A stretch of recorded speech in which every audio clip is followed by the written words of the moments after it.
Merci de nous regarder, madame, monsieur, bonjour, bonsoir, le journal des titres. Bienvenue. 2 personnes ont été tuées lors d'une fusillade à la Boule-12 jeudi. Les circonstances entourant cet incident demeurent pour l'instant inconnues.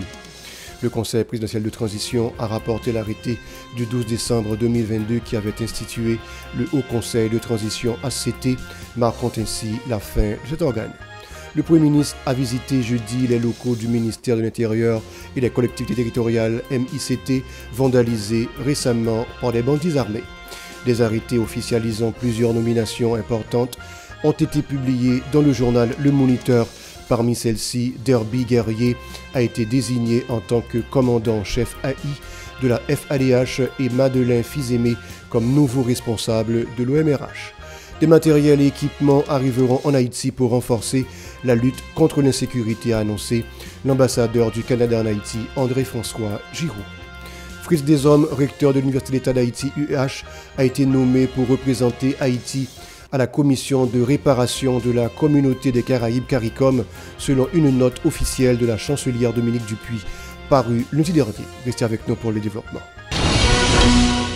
Madame, monsieur, de retour, comme annoncé en titre, le Conseil présidentiel de transition CPT a abrogé l'arrêté du 21 décembre 2022 qui avait institué le Haut Conseil de transition ACT. Cet arrêté, daté du 29 juillet dernier et publié dans le journal officiel Le Moniteur, met officiellement fin à l'existence de cet organe autrefois composé de Myrlande Maniga, Calixte Fleuridor et Laurent Saint-Cyr. Le PM a visité jeudi les locaux du ministère de l'Intérieur et des collectivités territoriales MICT vandalisés récemment par des bandits armés. Selon une note de la primature, Gary Coney a invité la population à identifier les vrais ennemis de la nation haïtienne qui sont les regroupements criminels, les politiciens qui les tiennent en otage, ainsi que les corrupteurs et corrompus qui dilapident le trésor public. Il a indiqué que ceux qui animent les jeunes des quartiers populaires en armes et en munitions sont également des ennemis du peuple haïtien. Le chef du gouvernement a demandé aux citoyens de ne pas se tromper de cible ni des ennemis qui s'en prennent aux rudes travailleurs et serviteurs intègres de la nation. Par ailleurs, le chef de la primature a déclaré lors d'une interview accordée à la BBC que l'organisation des élections en vue de remettre le pouvoir le 7 février 2026 pourrait s'avérer difficile en raison de la conjoncture actuelle du pays. Il a dénoncé la lenteur de la communauté internationale dans la livraison des matériels et équipements pour soutenir la PNH. Le Canada a tenu jeudi la 8e édition du groupe de coordination internationale d'assistance en sécurité pour Haïti. Environ 20 pays étrangers et organisations internationales ont participé. L'ambassadeur canadien a présidé la réunion en présence également du Premier ministre haïtien Gary Coney, du directeur AI de la police nationale Ramon Ormil et du commandant en chef de la mission multinationale de soutien à la sécurité en Haïti, MMSS Godfrey Antug. L'ambassadeur canadien a souligné l'importance de cette réunion pour mieux jouer le rôle crucial de la MMSS dans le pays. Le chef du gouvernement, dans son intervention, a insisté sur la nécessité pour la communauté internationale de fournir les matériels et équipements et autres accompagnements nécessaires pour permettre aux forces de l'ordre de combattre les gangs armés. Il a rappelé que la sécurité est une condition primordiale pour la tenue des élections. Le commandant en chef de la MMSS, de son côté, a demandé la livraison rapide de plus de matériels et équipements pour soutenir la mission. Il a réaffirmé l'engagement de la force à lutter jusqu'à l'obtention du résultat escompté, le rétablissement de la sécurité dans le pays. Le rectorat de l'UEH informe que le recteur de la dite université Fritz Deshommes a été désigné par la chancelière Dominique Dupuis pour représenter Haïti à la commission de réparation de la communauté des Caraïbes CARICOM. L'intégration du pays dans cette commission vise à plaider en faveur des réparations et restitutions liées à l'esclavage et à la dette de l'indépendance des 19e et 20e siècles. La plateforme haïtienne de plaidoyer pour le développement alternatif PAPDA, lors d'une conférence de presse tenue vendredi, a rendu publique sa position concernant l'élection présidentielle du 29 juillet dernier au Venezuela. Le professeur Camille Chalmers, directeur exécutif du PAPDA, considère la réélection de Nicolás Maduro comme une victoire pour les pays de l'Amérique latine, malgré les pressions exercées par les pays impérialistes. Selon lui, tous les pays du monde devraient suivre l'exemple du Venezuela.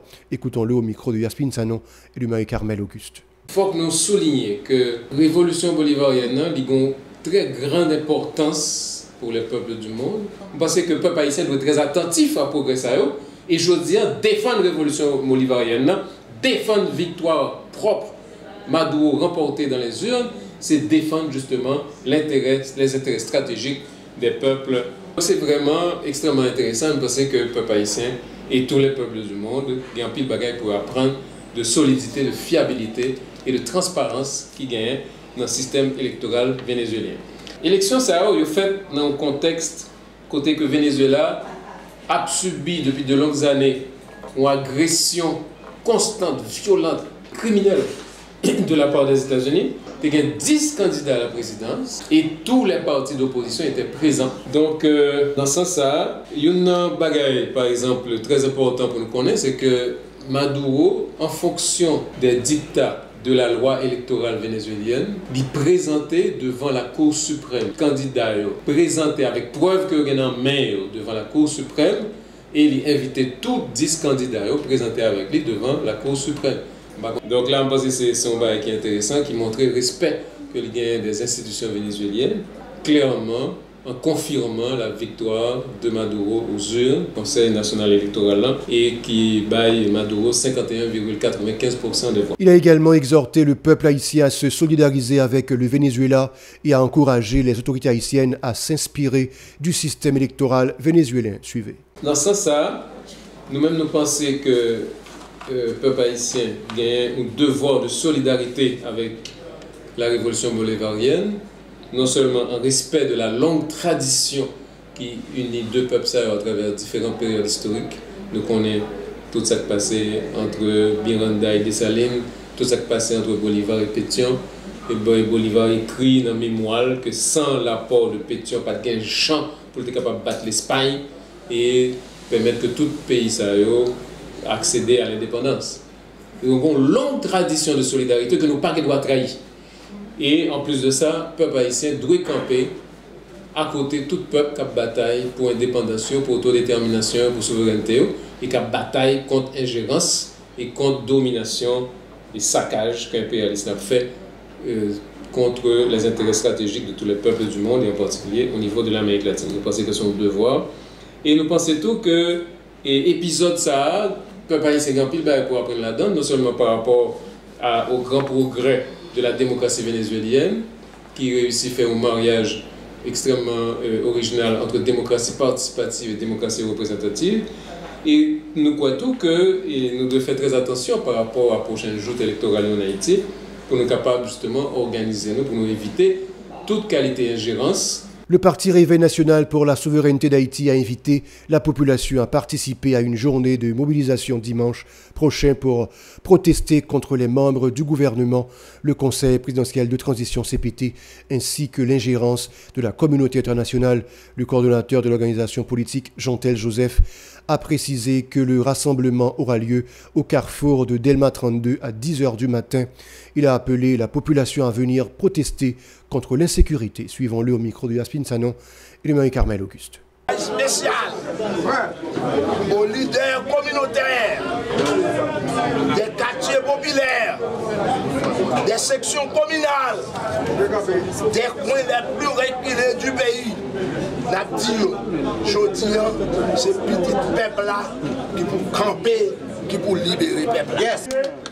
Et nous demander, petit peuple là, dans 4 coins du pays, dans le quartier populaire, dans la section communale, dans tout point et recoin département de l'Ouest là, pour faire un seul à peuple là.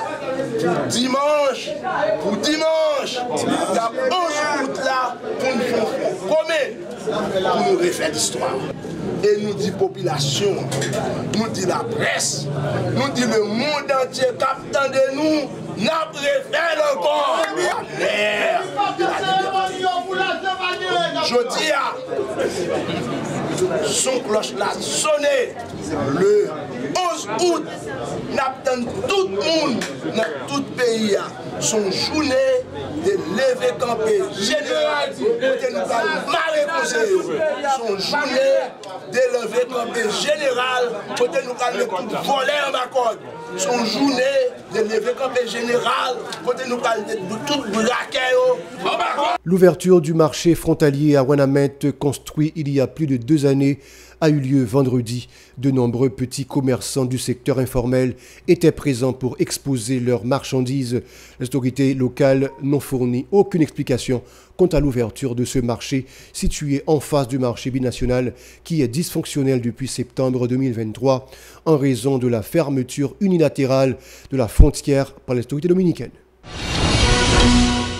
Voilà, c'est tout pour le journal. Bon week-end sur la chaîne 54.